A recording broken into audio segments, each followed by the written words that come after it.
The conference room on the 42nd floor smelled like leather and quiet power. I had sat in rooms like this 100 times. But that morning I was wearing my old gray blazer, the one my wife had bought me at a department store sale 12 years ago, and the man across the table could not hide his contempt. My father-in-law had never respected me. Not once in 31 years. That morning, he was about to find out exactly who he had been disrespecting. My name is Robert. I am 64 years old.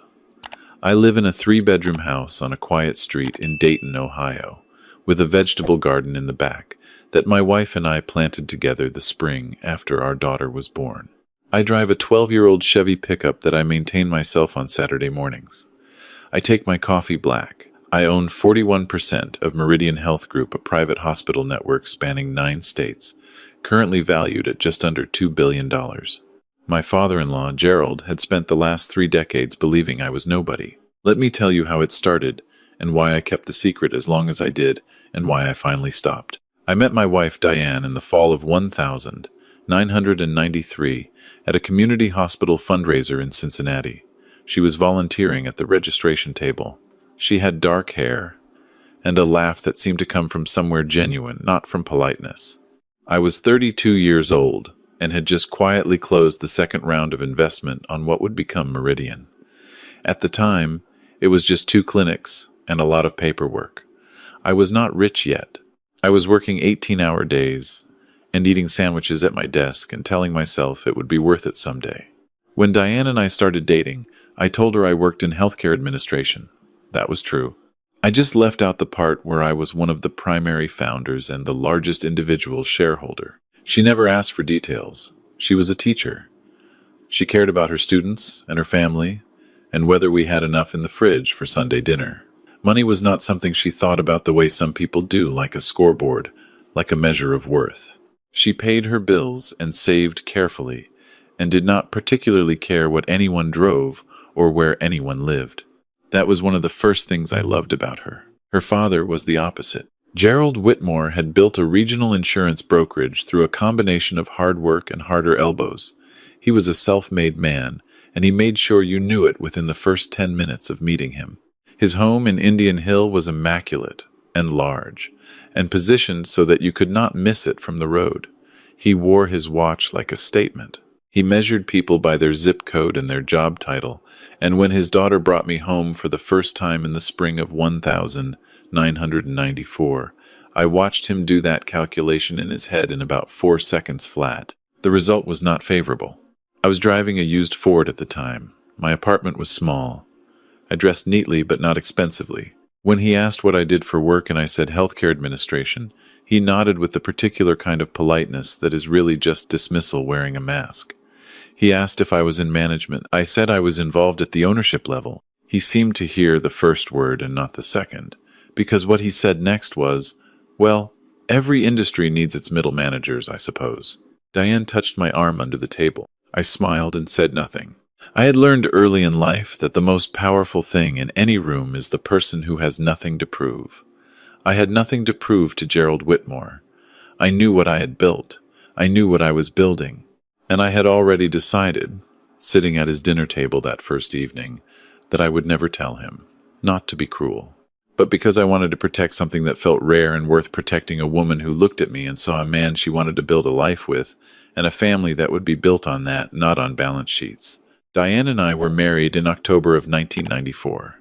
Her father gave a toast at the reception that was technically warm and fundamentally condescending. He talked about how Diane had always been idealistic, how she had always led with her heart, and how he hoped that would serve her well. He did not say the word mistake. He didn't have to. Diane told me later that night, when we were alone, that she was sorry for what her father had said. I told her there was nothing to apologize for. I told her I was the luckiest man at that reception. She leaned her head against my shoulder and said, "Me too," and that was enough. That has always been enough. We built our life in Dayton, not Cincinnati, which meant we were not in Gerald's daily orbit. That was intentional on my part, and possibly on Diane's too, though we have never said so directly. I commuted to Cincinnati twice a week in the early years. I took calls from our back porch. I signed documents at the kitchen table after dinner while Diane graded papers beside me, and we were quiet together in the way that people are when they are genuinely comfortable. Meridian grew. Quietly, steadily, without fanfare. By the early 2000s, we had 6 facilities. By 2010, 17. By the time our daughter, Natalie, graduated high school, Meridian was one of the 20 largest private hospital networks in the country, and I was, by any conventional measure, extremely wealthy. Natalie did not know. My wife did not know. My mother-in-law, a gentlewoman named Patricia, who made peach cobbler and asked thoughtful questions, did not know. Only my attorneys knew. My 2 original business partners, who had both cashed out in 2007, knew. My accountant knew and kept his discretion the way good accountants do, like a professional obligation and a point of personal pride. I want to be clear about why I kept the secret. I have turned this question over in my mind many times, especially in recent years, and I want to be honest about all the parts of it. The first part was genuine. I had watched money change people, and I had watched it change the way people were treated, and I had watched couples who built their relationships on shared wealth discover that the wealth was the load-bearing wall, remove it, and the whole structure came down. I wanted my marriage to be something that could stand on its own, something that was about us. And I believe it was. I believe Diane has loved me the way I hoped she would love me, not because of what I owned, but because of who we were together. The second part is harder to say. I kept it from Gerald because I did not want him to win.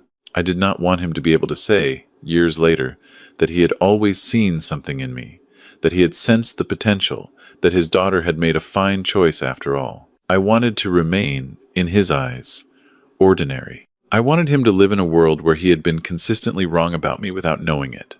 That is not a noble motivation. I am not proud of it, but it is the truth. The third part was about Natalie. Our daughter is 26 years old. She is a pediatric nurse. She drives a 6-year-old Honda. She lives in a 1-bedroom apartment in Columbus, and she chose her career because she wanted to help children, and she has never once asked us for money beyond what we gave her for college. She is the best thing I have ever had any part in. I wanted her to be exactly who she is, and I was afraid, maybe irrationally, maybe not, that knowing what I was worth would change something in her that I did not want changed. Gerald had made his money the centerpiece of his identity. I watched what that did to the people around him. I watched it do something to Marcus, Diane's brother, who was 43 now, and had spent his whole adult life chasing a version of success he believed his father would finally respect. I did not want that for my daughter. I would have done almost anything to prevent it. So I kept the secret. For 31 years I kept it. And then Gerald made me stop. It was March, 14 months ago.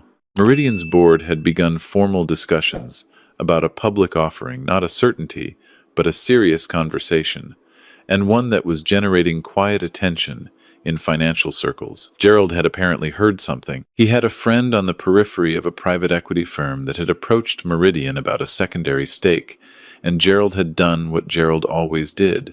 He had made inquiries, he had gathered information, and then he had used it. He invited Diane and me to dinner at his house. Just the 4 of us, Gerald, Patricia, Diane, and me. Patricia made roast chicken, and there were flowers on the table, and Gerald poured good wine, and I knew immediately that something was wrong. Gerald only deployed his hospitality this precisely when he wanted something. We ate and talked about nothing important for the first 40 minutes. Gerald asked about Natalie. He asked about the garden. He made a comment about my truck that was dressed up as a joke and was actually just a comment about my truck. Then Patricia took the dishes to the kitchen, and Gerald leaned back in his chair and looked at me with the particular expression of a man who believes he is about to demonstrate his superior intelligence. "I've been doing some reading," he said. "About what?" I asked. "Meridian Health Group." He paused to let that land. "There's been some discussion in the financial press. Possible IPO. Interesting company. Private, founder-led, very well run, from what I can tell." Another pause. "I had Henderson look into the ownership structure." Henderson was a financial consultant Gerald used and occasionally weaponized. I felt something settle in my chest. Not panic, but a kind of calm that comes when you have been waiting for something for a long time and it finally arrives. "Is that right?" I said. I was not asking a question. Henderson hit a wall, Gerald said. The holding structure is layered. Smart, actually. But he found a name attached to one of the parent entities. He looked at me. RJC Capital Partners. Ring any bells? My initials. Robert James Calloway. I know the name, I said. Gerald's expression shifted. He had expected denial, or confusion, or discomfort. What he got was stillness. That threw him slightly. He recalibrated. Robert, are you telling me that you have some connection to Meridian Health Group? I'm telling you I know the name, I said again. Diane was looking at me. I could feel it without turning my head. There was a quality to her attention in that moment that I had felt before during the years when I had gotten home too late and she had worried. During the one serious illness I had in my 50s, a kind of focused, quiet concern that is one of the most recognizable things in my world. I put my hand over hers on the table. Then I looked at my father-in-law. Gerald, I said, I was going to have this conversation with Diane before I had it with anyone else. That was my plan. You've moved that timeline up. What conversation? Diane said. I turned to her. This was the moment I had prepared for, and not prepared for, the one I had rehearsed in my head 1,000 times, and knew no rehearsal would actually cover. I looked at my wife of 31 years and I said, I own 41% of Meridian Health Group. I have since the beginning. It's worth somewhere between $1.8 and $2 billion, depending on who's doing the valuation and what day of the week it is. The room was quiet. Patricia had come back from the kitchen. She stood in the doorway holding a dish towel. Diane looked at me for a long time without speaking. Her expression was not what I expected. It was not shock, exactly. It was something more complicated, like she was reassembling something she had already half-assembled, and was realizing the pieces fit differently than she'd thought. The whole time? She said. The whole time. Before we met? It was 2 clinics when we met. It became what it is now over the years. She was quiet again. Gerald started to say something, and she turned and looked at him, and he stopped. Why? She said. She was asking me. Just me. I told her everything. The version I told you just now, all 3 parts, including the part about Gerald that was not noble. I did not protect myself from that. I owed her the full truth if I was finally giving it to her, and partial truths are their own kind of lie. She listened. She did not interrupt. When I finished, she was still for a moment, and then she said, You should have told me. Yes, I said. I should have. Not about the money. About being afraid. She pressed her lips together. I would have told you that you didn't have to be afraid. I had to look away for a moment. There is a particular kind of thing that happens when someone shows you, quietly and without drama, that they are precisely the person you always believed they were. It does not make you feel vindicated. It makes you feel like you didn't deserve it. I know, I said. I'm sorry. Gerald had been sitting through this exchange with an expression I had never seen on his face before. The architecture of it was wrong. He was a man whose features were arranged by habit around confidence, and confidence had left the room. What was left looked, for the first time in 31 years, a little like an old man. $2 billion, he said quietly. Not as a challenge. Almost to himself.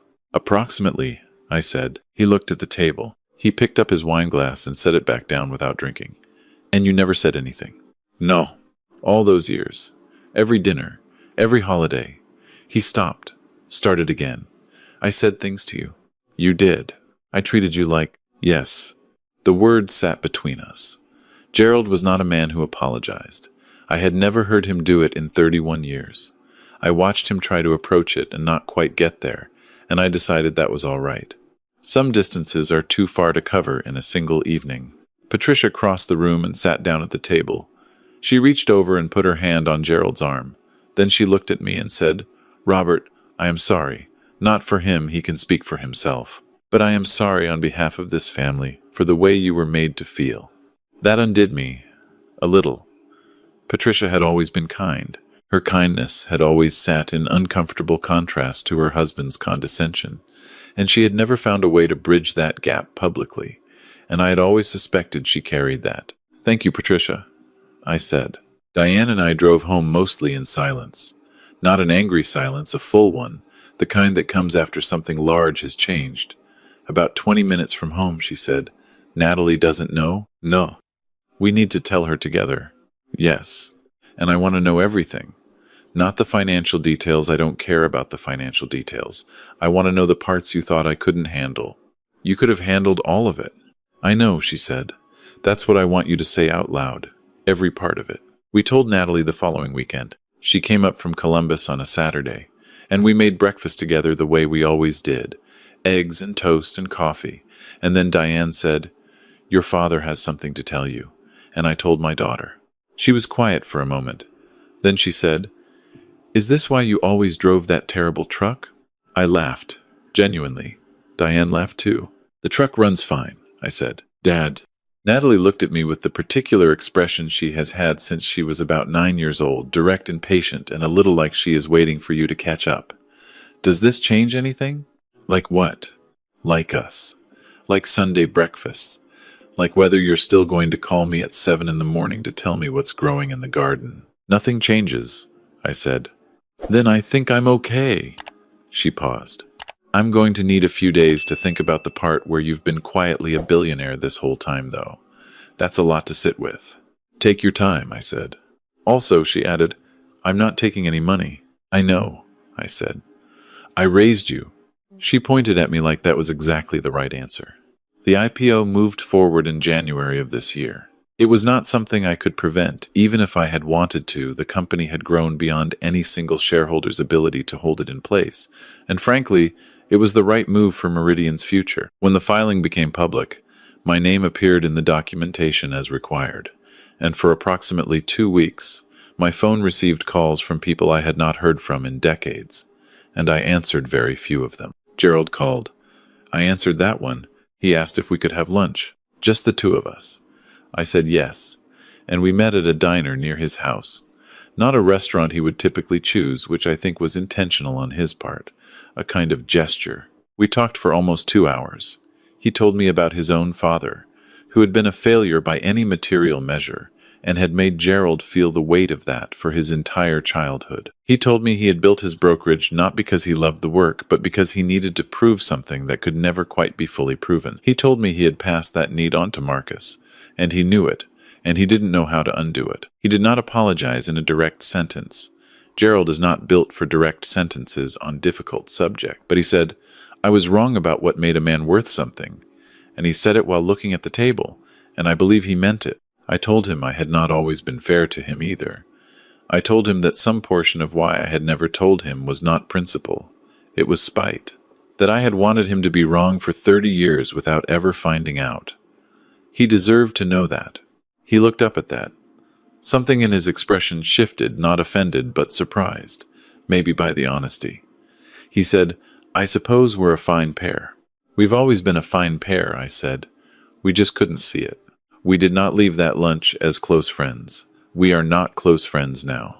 But we left it as two men who had been honest with each other for the first time, and that is a foundation that can hold something, even if you're not sure yet what you want to build on it. There is something I want to say to whoever is listening to this, because I think it is the part that matters most, and the part that is easiest to miss. I do not tell this story to make a case for keeping secrets. I kept mine too long, and the cost of that was paid not by me but by Diane, who deserved to walk through her marriage with full knowledge of the man beside her. The right to that knowledge was hers, and I withheld it from her, even for reasons I believed were good, and that was wrong. She told me she forgave me. I am not sure I've fully forgiven myself. What I want to say is about what the money was not. It was not my identity. It was not the reason my daughter is who she is. It was not the reason Diane and I have made it 31 years with our respect for each other mostly intact. It was not the reason I know how to fix my own truck, or why I planted tomatoes this spring, or why the most grounding part of any week is Saturday morning coffee on the back porch with my wife, listening to the neighborhood wake up. The money is a tool. I have used it to fund a pediatric wing at one of our Ohio facilities. I have used it to endow a nursing scholarship program that Natalie helped me design, though she still won't take any of the money personally. I have used it to quietly pay off the mortgage of my wife's parents, because Patricia deserved that peace of mind, and Gerald, whatever his flaws, worked hard for his family, and I was in a position to give them something he could not. He cried when Diane told him. He didn't know I had done it. He called me that evening, and he could not finish his sentences, and I told him it was nothing, and he said, "It isn't nothing," and I said, "Let's say it is anyway," and he said, "All right." That was the closest we have come to the thing that might someday be friendship. The simple life was not a performance. The truck, the garden, the three-bedroom house in Dayton, that was not a disguise. That was the life I wanted, and it is the life I have, and the number on the financial documents does not change the taste of a tomato. I grew myself, or the particular quality of the quiet on a Sunday morning when no one is asking anything of you. My father-in-law spent 31 years seeing someone who wasn't there, a lesser version of me that existed only in his assumptions. I let him. I could have corrected him at any point, and I chose not to, and we both lost something in those years that we will not fully recover. Do not let the people you love operate on incomplete information about who you are, not because the truth is always easy, but because the people who love you back deserve to be making their choice with full knowledge, and if you trust them the way you say you do, you should be willing to let them make it. Diane knew. She knew from the beginning that I was more than I appeared to be. She married me anyway, not because of the more, but in spite of not knowing the shape of it. She was braver than I was, and more honest, and she has been both of those things consistently for 31 years. The boardroom on the 42nd floor had floor-to-ceiling windows. When the meeting was over, and the other members of the board had filed out, I stood at the glass for a moment, and looked at the city below, and thought about the morning in 1993, when I stood outside a small clinic in Cincinnati with a folder of documents and an idea and no certainty whatsoever about whether any of it would work. It worked, but that is the smallest part of the story.